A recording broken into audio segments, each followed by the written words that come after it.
Abra sua Bíblia comigo no livro de 2 Crônicas, capítulo 7, versículo 14.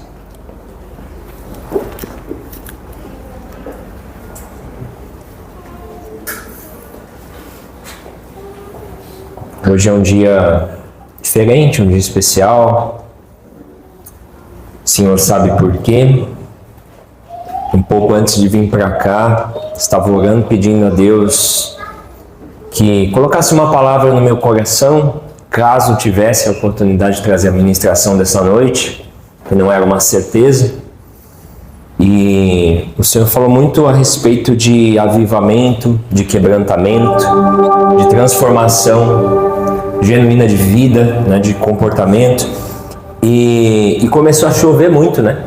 E começou a chover avassaladoramente. Vocês estavam se dirigindo para cá, raios e trovões e o barulho. A gente mora num andar alto no prédio e o vento começou a dar aquele assobio, aquele grito, sabe? Entrando pelas brechas assim da janela, da porta, e era um negócio assustador. E era como se, pelo menos para mim, fosse uma manifestação no nosso mundo natural de Deus confirmando quanto Ele está zangado, chateado e nos confrontando a uma mudança verdadeira e a um posicionamento como igreja do Senhor mesmo na face da terra, como embaixador de Deus nessa terra. E para tudo aquilo que há de vir nesses tempos atuais, no Brasil, no mundo, na nossa geração, quem sabe, sei lá, somos a geração da volta do Senhor. E será que estamos prontos para tudo isso que está por vir? Será que somos realmente a noiva do Senhor? Será que estamos realmente com as nossas vestes brancas limpas? Será que somos verdadeiramente filhos legítimos ou somos desraigados, bastardos, filhos pródigos? Será que somos verdadeiramente servos, trabalhadores fiéis, guerreando na obra do Senhor? Será que somos soldados que não fogem do campo de batalha ou temos fugido? E o Senhor confrontou muito forte no meu coração e a chuva, a tempestade, parecia que era a ira de Deus, esse questionamento de Deus para conosco como igreja. E não teve outro texto que não veio à minha cabeça que não fosse esse, 2 Crônicas 7, 14. Eu peço que você ore por mim agora. Senhor, que o abrir e fechar dos nossos lábios sejam agradáveis a Ti, Senhor. Fala com a Tua igreja. Amém. O texto diz assim: então se o meu povo que se chama pelo meu nome humilhar-se e orar, buscar minha presença e afastar-se de seus maus caminhos, eu os ouvirei dos céus, perdoarei seus pecados e restaurarei sua terra. O contexto desse texto, no capítulo anterior, no capítulo 6, o rei Salomão estava orando, pedindo a Deus que se manifestasse, que aquele novo templo, aquele templo, na verdade, que não é o segundo, é o primeiro templo, que estava sendo inaugurado, fosse de verdade um lugar da habitação de Deus. Fosse um lugar onde Deus se manifestasse, fosse um lugar onde Ele recebesse os sacrifícios, as ofertas que ali seriam feitas. E Salomão ora no capítulo 6 e no capítulo 7, como parte da resposta, Deus fala: olha, os meus ouvidos vão ouvir, eu vou responder, eu vou receber adoração, mas há uma condição. Há algo que vocês têm que fazer. Há sempre a parte de Deus e a parte do homem. A questão é que nós queremos o céu, mas não queremos seguir o autor, o criador dos céus. Nós queremos os benefícios do reino, mas não queremos que o reino governe a nossa vida. Então hoje o Senhor nos questiona: você quer as minhas bênçãos? Você quer a libertação? Você quer a cura? Você quer a prosperidade? Muito bem. Você está disposto a humilhar-se? Você está disposto a orar? Você está disposto a buscar a minha presença? Em outras versões, buscar a minha face? E você está disposto a afastar-se de seus maus caminhos? O Senhor pergunta para a igreja nessa noite.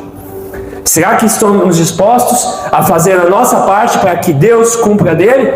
porque Deus é fiel. Deus não se deixa escarnecer. A palavra dele, uma vez dita, é cumprida. Deus não é homem para que minta, nem filho do homem para que se arrependa.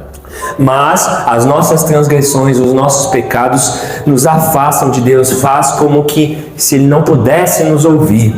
Não é que ele não pode nos ouvir, mas é que ele fica chateado, porque ele fica decepcionado. Não significa que Deus parou de te amar. Não significa que Deus desistiu de você. Não significa que Deus não está contando mais com você no time. Mas Ele está na sua longanimidade, ou seja, esse tempo que Deus dá para que nós nos arrependamos, Ele está esperando você. Filho, filha, se arrependa. Ouça a minha voz.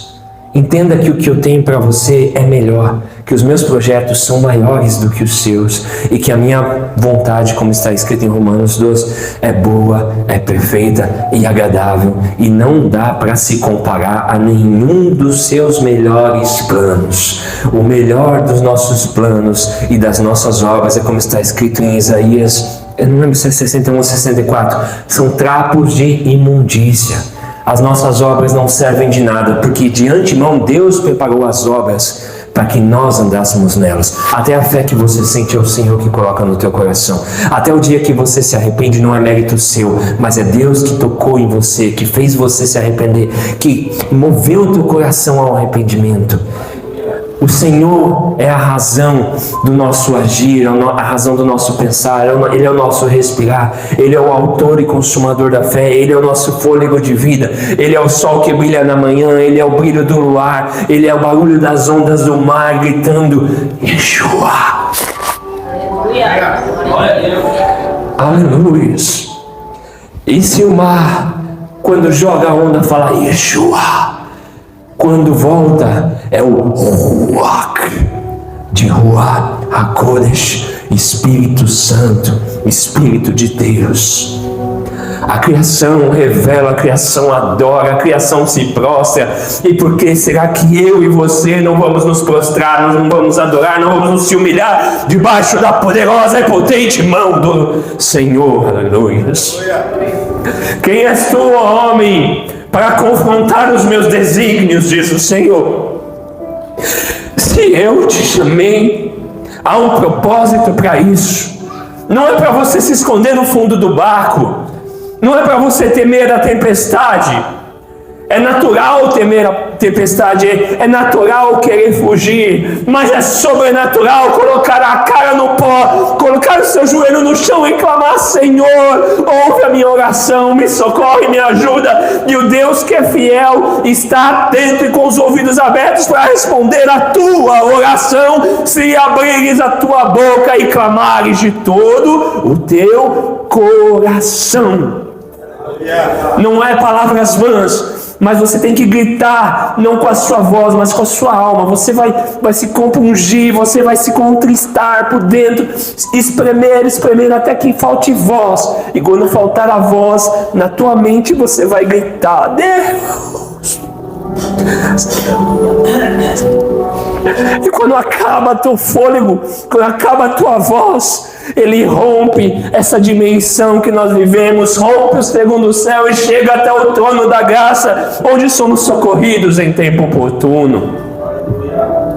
Por isso, o Senhor, o Espírito de Deus, pergunta para a sua noiva, para a sua igreja: há 4 coisas que nós precisamos fazer. Você está disposto a se humilhar? Você está disposto a orar? Você está disposto a buscar a minha presença, em outras versões, a minha face? Por que a minha face? Eu gosto mais da minha face, apesar de aqui estar escrito a minha presença. Porque buscar a minha face representa ir de encontro com a santidade de Deus. Porque Deus é santo.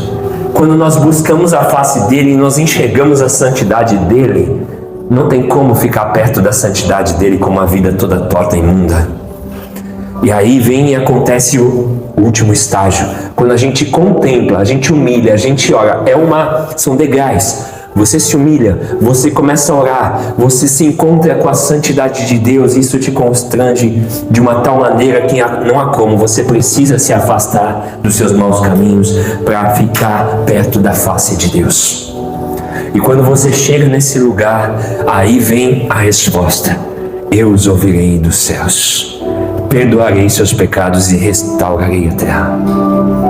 São 4 coisas que nós precisamos fazer e 3 coisas que Deus faz. E essas coisas são progressivas, não é à toa essa ordem.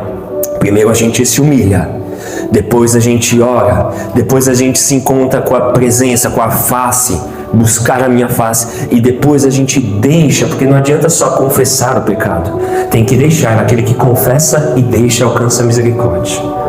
Depois que você atinge esse 4º nível, a você chega a resposta de Deus. E também há uma ordem.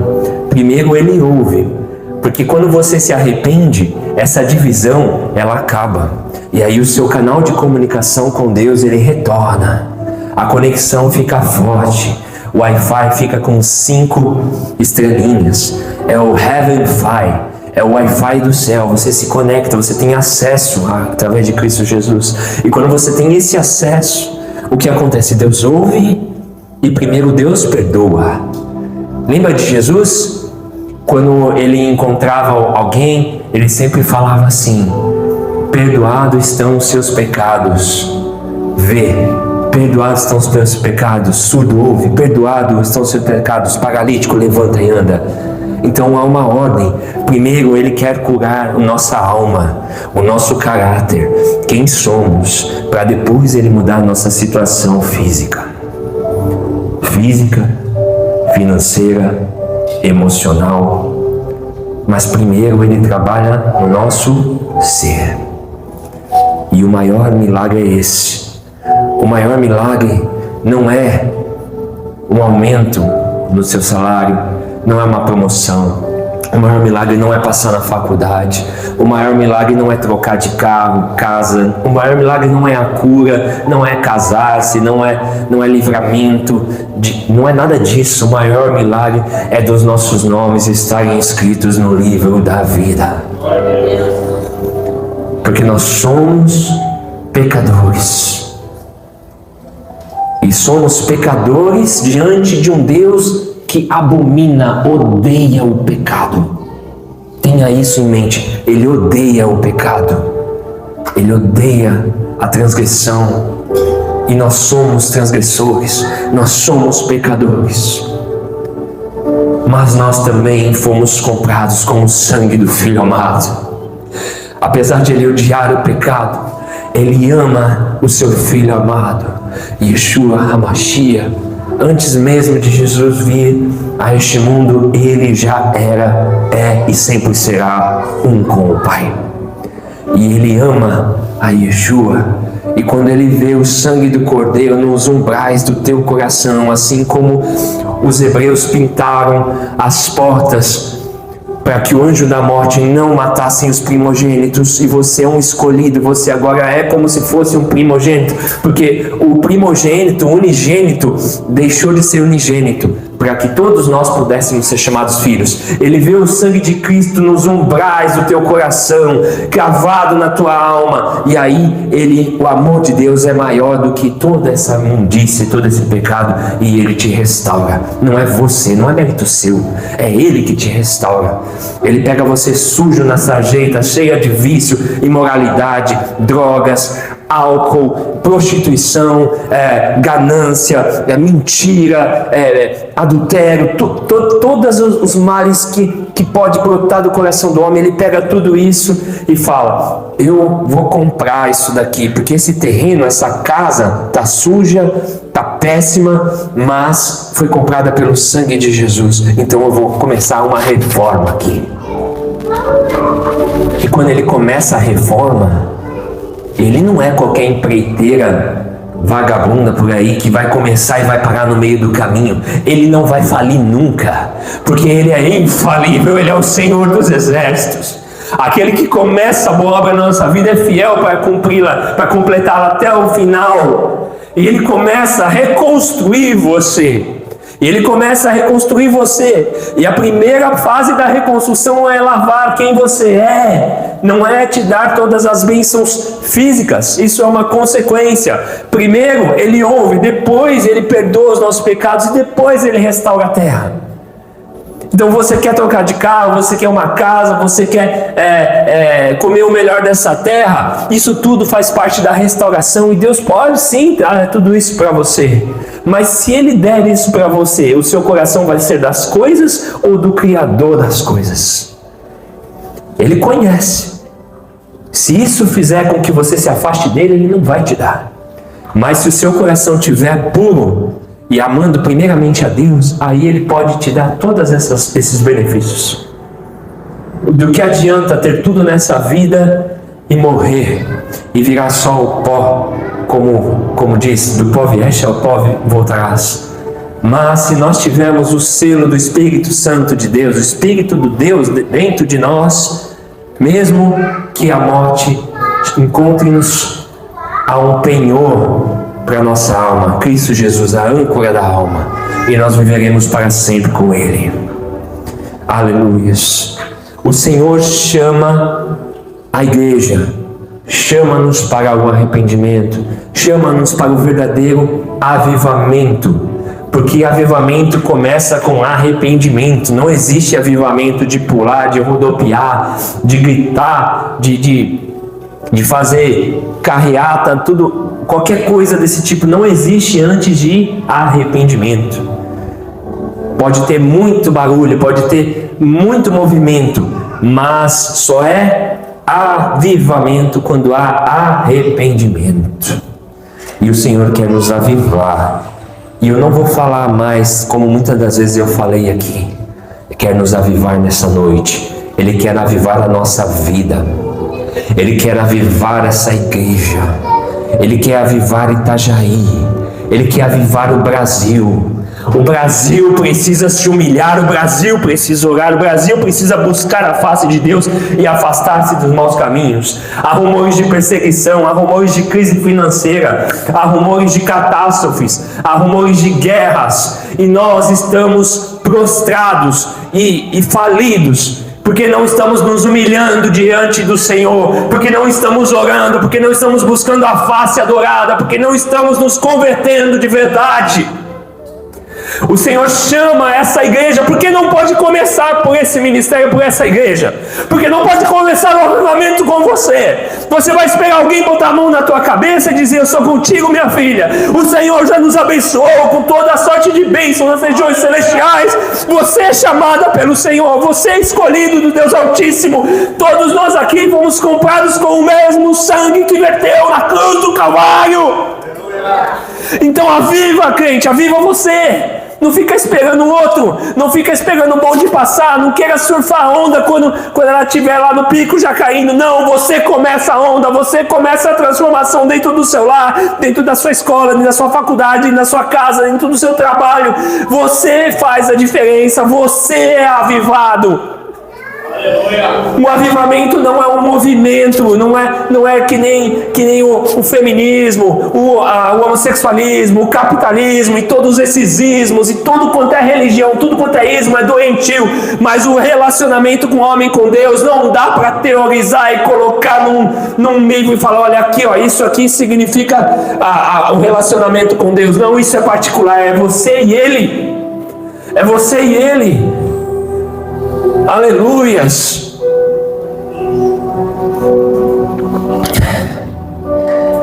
Na sequência, por favor, Joel, capítulo 2, versículo 28.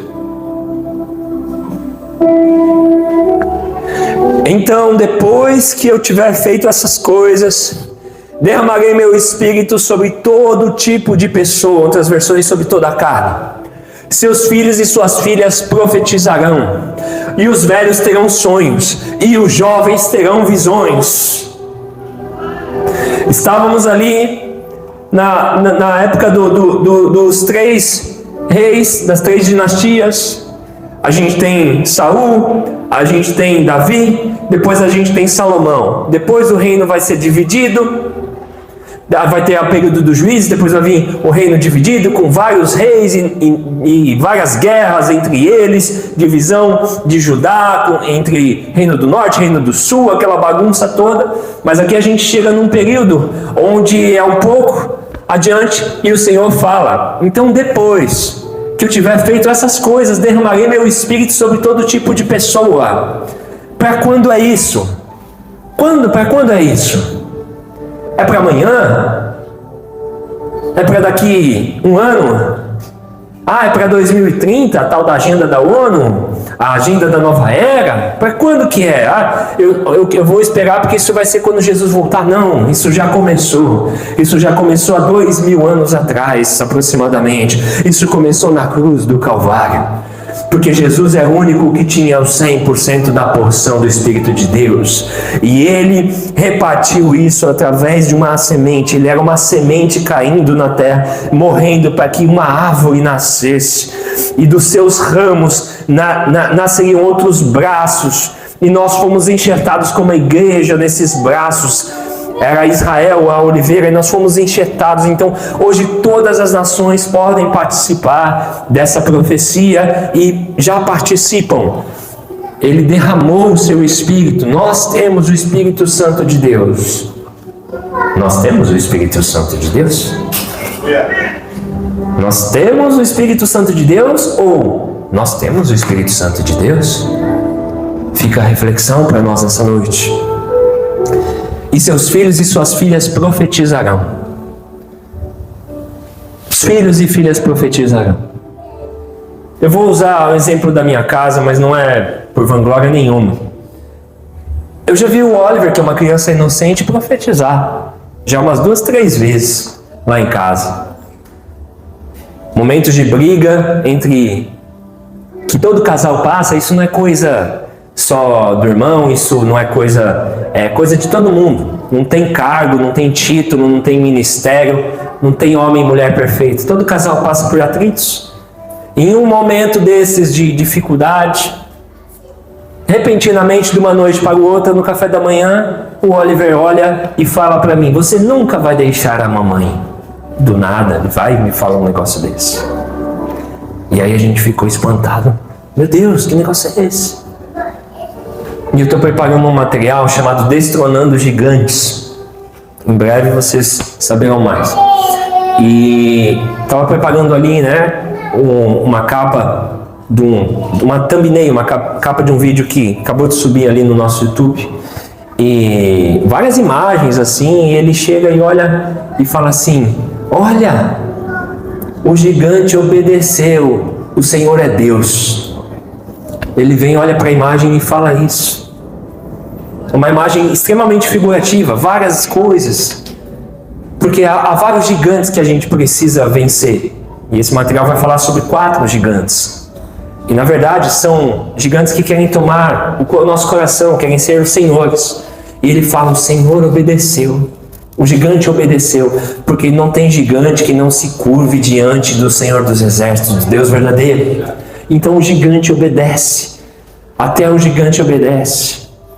Quem é Golias para desafiar Israel e o Deus Altíssimo? Davi, pequenino, falou. Então os filhos e filhas profetizarão. Os velhos terão sonhos. Eu não sei se eu já estou começando a ficar velho, mas de vez em quando eu tenho um sonho. Tem um sonho ou outro. Compartilho aqui, de vez em quando ali. E o Senhor dá sonhos, dá visões para nós. E os jovens também terão visões. Então, olha, a juventude agora, falando como pastor dos jovens aqui dessa igreja. Deus pode dar visão para você, bro. Deus pode te dar visão, Camille. Deus pode dar visão para todos vocês. Deus pode usar vocês para profetizar. Porque profetizar não é revelar a vida dos outros. Profetizar é falar a palavra que sai do trono do coração de Deus. Não é falar uma palavra adivinhando nada. É falar uma palavra que talvez para você não faça nenhum sentido, mas vai como uma flecha no coração da outra pessoa. Porque é a palavra de Deus saindo da tua boca. E os jovens dessa igreja podem isso. Porque foi liberada uma profecia a respeito disso. Os velhos terão sonhos. Os jovens terão visões. Em Cristo isso se cumpriu. Em Cristo isso se cumpriu. O Espírito Santo, o Espírito de Deus foi derramado em nossos corações. E lá em Atos, capítulo 10, versículo 38, a gente vê a continuidade desta obra maravilhosa do derramar, do ungir do Espírito Santo de Deus na vida dos cristãos. Sabem também que Deus, ele está contextualizando ali o autor, que Deus ungiu Jesus de Nazaré com o Espírito Santo e com o poder. O que é unção? Unção é uma capacitação sobrenatural para fazer a obra de Deus, para fazer o bem. Porque sem a vontade de Deus, sem a presença de Deus, sem a unção de Deus, a gente não faz o bem. A gente só faz o bem quando temos Deus dentro de nós. Porque a nossa carne só quer fazer o errado, quer fazer o mal. Então, assim como o pecado nos empurra para fazer o errado, a unção de Deus nos capacita e nos impulsiona para fazer aquilo que é certo. Então, Jesus, ele foi ungido de Deus com o Espírito Santo e com poder. Então, Jesus foi por toda parte fazendo bem e curando todos os oprimidos pelo diabo, porque Deus estava com ele. Então, se nós nos humilharmos, se nós orarmos, se nós buscarmos a face, se nós nos arrependemos dos maus caminhos, o Senhor vai perdoar os nossos pecados, o Senhor vai nos ouvir, o Senhor vai sarar a nossa terra e nós seremos ungidos por Deus com o Espírito Santo e com poder. E assim como discípulo de Jesus, a igreja fará e deveria estar fazendo, curando os oprimidos pelo diabo, porque Deus é conosco. Deus é conosco. Será que Deus é conosco? Nós temos orado pelos enfermos? Nós temos libertado os oprimidos do diabo? Ou será que a gente fica com medo de demônio de diabo? Toda a autoridade foi dada ao Cordeiro que tirou o pecado do mundo. E se você estiver enraigado nele, essa autoridade é delegada sobre ti. Não há demônio que não tenha que obedecer à palavra de um genuíno, autêntico filho e filha de Deus. Tem que se levantar uma geração profética. Tem que se levantar uma geração que botou a cara no pó. Tem que se levantar uma geração que vai resistir, porque os dias são maus. E o Senhor chama a gente para o arrependimento. O Senhor nos chama para o avivamento. O Senhor nos chama para fazer a diferença, para resistir, porque os dias são maus. Os dias são maus, mas também vai chegar um dia, e eu creio assim se cumprirá, que nós oraremos e os céus se fecharão. A igreja vai orar e os céus se abrirão. A igreja vai orar e os demônios serão expulsos de pessoas que estão sendo oprimidas, escravizadas pelos vícios, pelos pecados, por Satanás, porque o Senhor está conosco.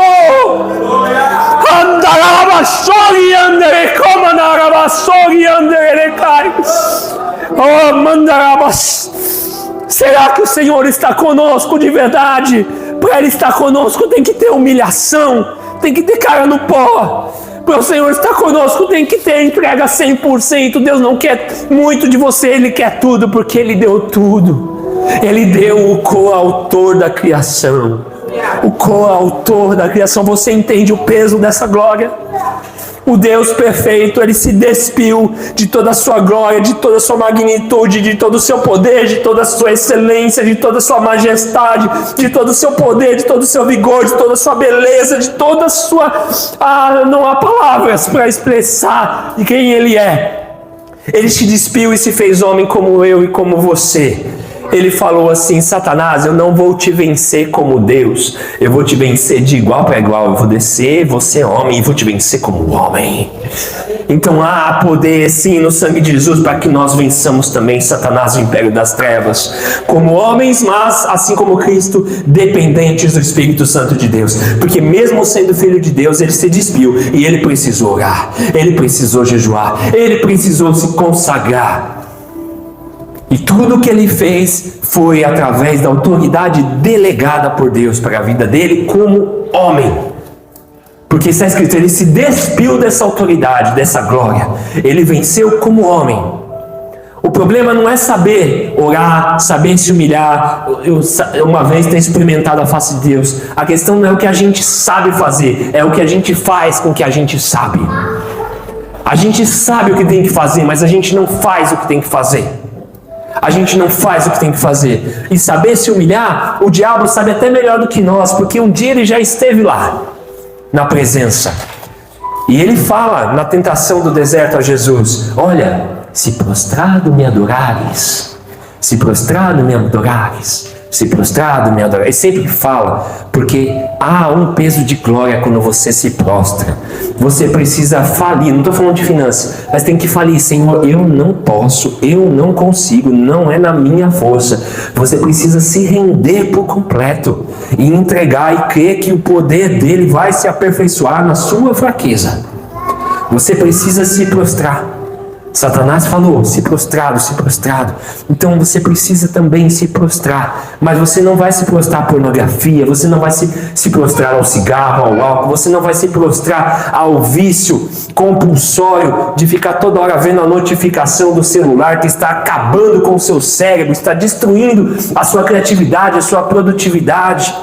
Você não vai se prostrar à vaidade das redes sociais, ao seu ego inflamado, à sua falta de perdão, porque não a pessoa que errou comigo, ela que tem que se desculpar, seja você o pacificador. Bem-aventurados os pacificadores, porque o reino dos céus lhe pertence. Aleluias! Não se curve diante de Satanás, se curve diante do Deus Altíssimo, que no tempo oportuno, aquele que se humilha perante o Senhor, ele exaltará. Mas a necessidade de se humilhar. E toda vez que você não se humilha a Ele, pode ter certeza, você está se humilhando para alguma das artimanhas do maligno.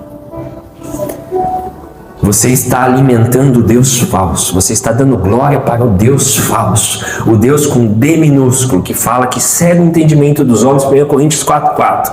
Para que não vejam a glória de Deus na face de Cristo. É um Deus com D minúsculo. Deus deste século. Temporalidade. Esse século, quantos anos um ser humano vive? No máximo 100 anos no máximo. Então Deus deste século, ou seja, enquanto a gente está aqui, em carne e osso, Ele tem algum poder de nos atacar e tentar fazer a gente errar o caminho. Mas nós servimos o Deus dos séculos e Ele é de eternidade em eternidade. Hoje de manhã a gente falou também sobre a palavra mundo, que tem 3 palavras no grego para mundo. Nós temos o mundo cosmos, que é o mundo, toda a criação, tudo que foi criado, o cosmos. Nós temos o mundo oikonomê, que é o mundo dos habitantes da Terra, as pessoas, os habitantes, a população. E nós temos o mundo aion, que é o mundo era, que é o mundo geração, que é o mundo ordem. Vocês já ouviram falar de nova ordem mundial, de nova era? Então, é isso. Então, esse é o mundo que a gente tem que lutar contra. A gente não luta contra as pessoas e a gente louva a Deus por toda a criação.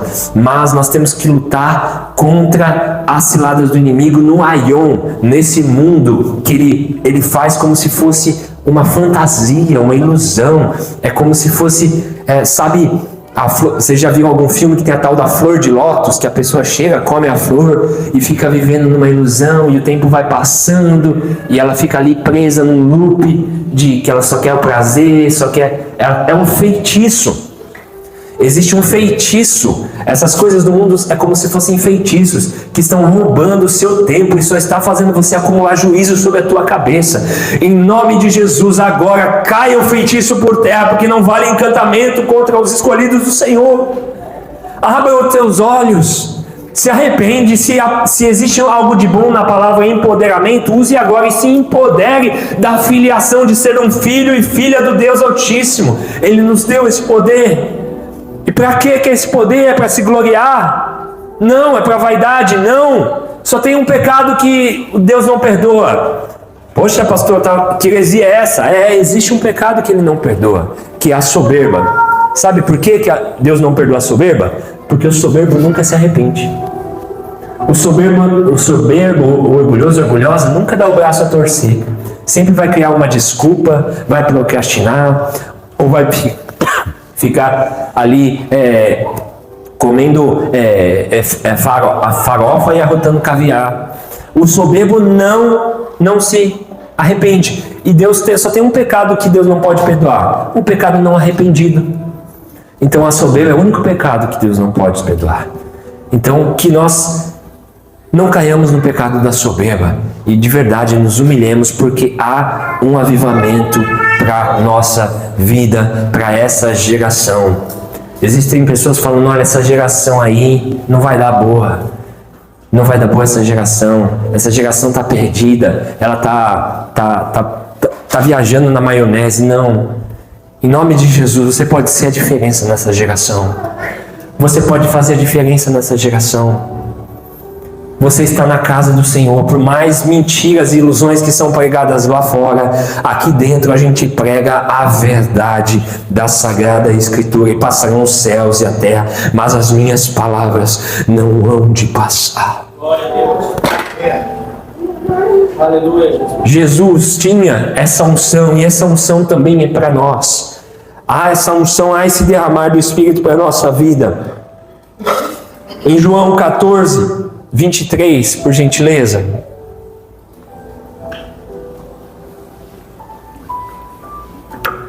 Jesus respondeu: quem me ama faz o que eu ordeno. Meu Pai o amará e nós viremos para morar nele.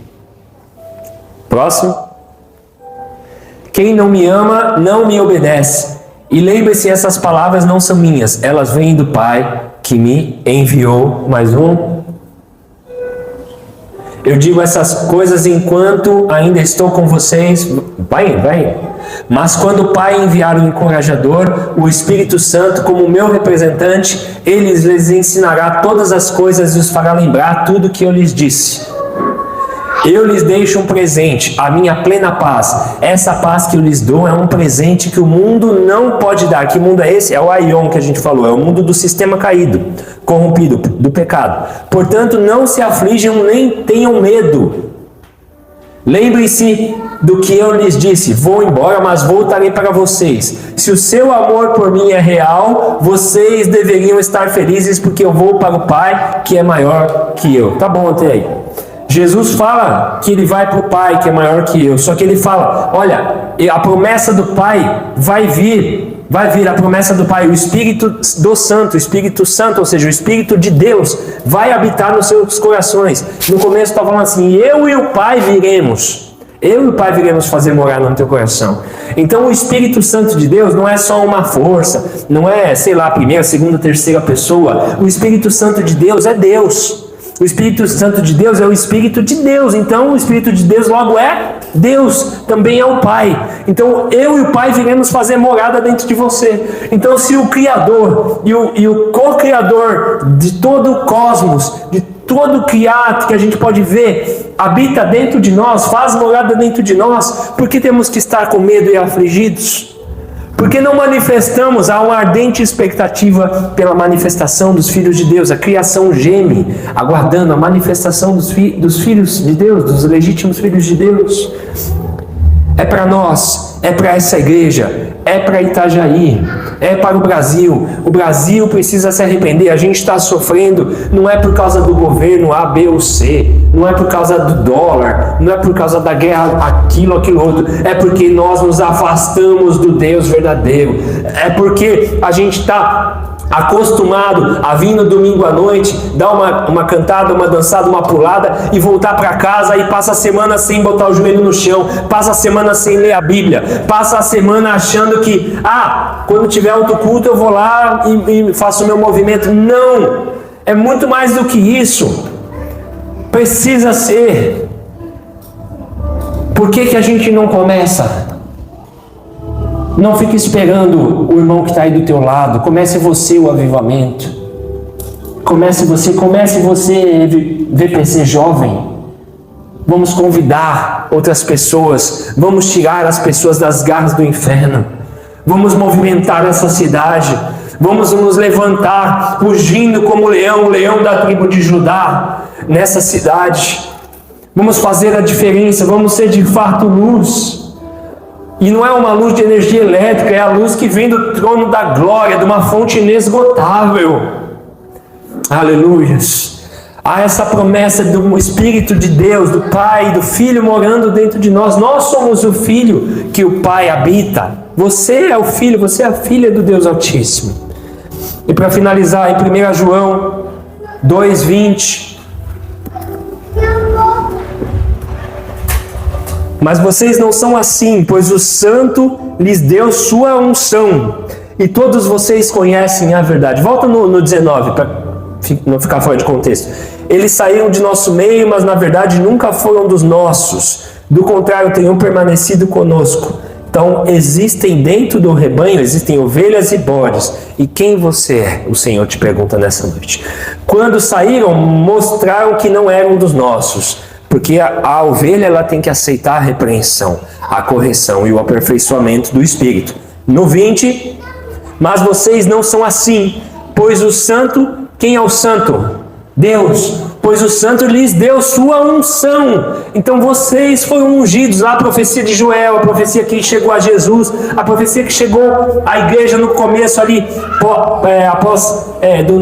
após a ressurreição de Cristo. E essa unção ela vem até os dias de hoje. Essa unção, pois o santo lhes deu sua unção, e todos vocês conhecem a verdade. Então o problema não é a gente saber o que tem que fazer, é fazer o que a gente sabe. Você sabe que precisa orar, você sabe que precisa se santificar, se consagrar, você sabe que precisa jejuar, você sabe que precisa meditar na palavra de Deus, mas você se contenta em botar um fone no teu ouvido e de vez em quando ouvir um hino gospel, uma pregação, um Reels 30 segundos e falar: pronto, já me alimentei espiritualmente. Balela, é o miojo espiritual. É o miojo tutano, a substância. Ele vai, Mateus 6,6, entra no teu quarto, fecha tua porta.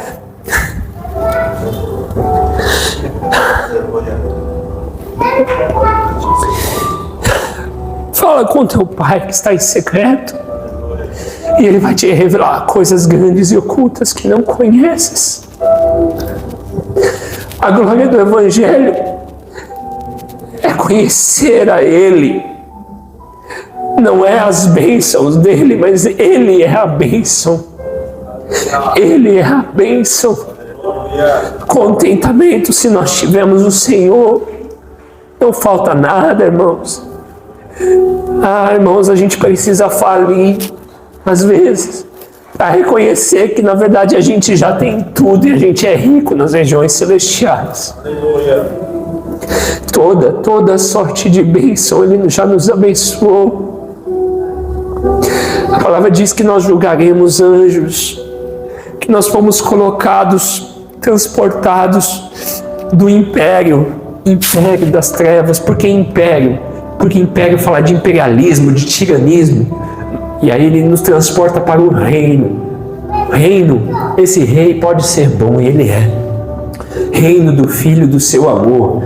Eu já falei na palavra aqui de oferta, no culto domingo passado, se não me engano, de que a gente tem que lutar nas regiões celestiais. O gigante só é gigante nessa região material. Não fica tentando vencer ele aqui, porque aqui ele parece um gigante. Mas quando você rompe essa dimensão, e assim como Paulo, que fala que ele chegou ao terceiro céu, quando a sua adoração for em direção ao terceiro céu, a sua oração for ao terceiro céu, você não olhar para a pessoa como um adversário seu, mas como: poxa vida, é uma pessoa que carece da glória de Deus, da misericórdia de Deus, precisa se converter, precisa que Deus a salve. Se você olhar para esse olhar de compaixão, você vai sair desse plano natural e você vai batalhar nas regiões celestiais. E na região celestial nós somos mais do que vencedores.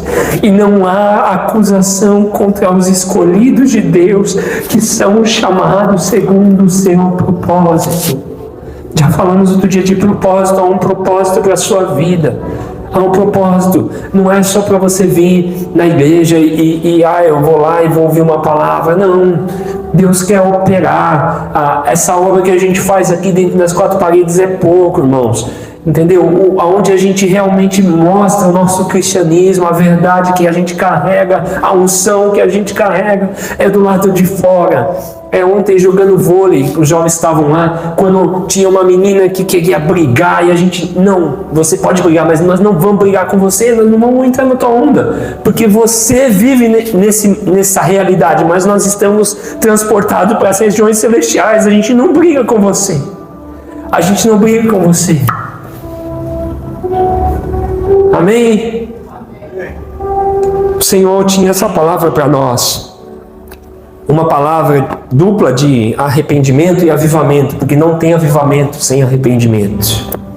Uma palavra de unção, que é a capacitação de Deus para fazer as boas obras, porque sem unção não há verdadeira motivação, a força para realizá-las. e uma palavra de preenchimento do Espírito Santo de Deus, que tem tudo a ver com avivamento. Viva de acordo com a legislação que você faz parte agora. Você já não faz... A gente tem a legislação brasileira, mas existe um rei maior, e esse rei é rei de toda a terra. Então, podem te perseguir, pode acontecer o que for, mas nada foge do controle do teu rei. Então, viva nas leis deste reinado. Seja fiel a este rei, porque ele tem a chave para abrir qualquer porta que qualquer governo, que qualquer inimigo, que qualquer diabo tenta fechar. Quem tem a chave para abrir é ele. Ele tem todas as chaves para abrir qualquer porta. É ele que sentencia o juízo e a misericórdia. E se arrependa e usufrua da misericórdia de Deus. Misericórdia, junção da palavra misericordes. Estou falando de latim. Miséria, cordes, coração. Misericórdia, misericórdia no português.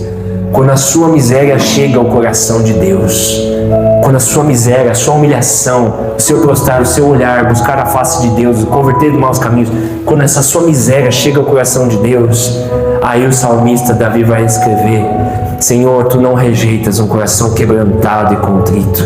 Poderia te dar, sacrificar vários cordeiros, rolinhas, vários cordeiros, rolinhas, animais aqui, pombos, mas não seria ainda digno para cobrir o meu pecado. Mas, Senhor, por favor, perdoa e receba o meu sacrifício vivo, que é a minha mudança de vida, meu comportamento, a minha renúncia à santidade. Como é difícil ouvir falar disso hoje em dia. Renúncia à santidade. Não há poder espiritual sem renúncia, sem santidade. É balela isso daí.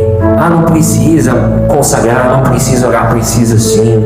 Se você quer fazer algo sobrenatural, se você quer realmente quebrar as cadeias, as correntes que aprisionam as mentes das pessoas, você precisa de uma palavra rema, uma palavra que não sai da tua boca, mas a tua boca é só um megafone daquilo que Deus está ministrando lá do alto para a igreja. Aleluia.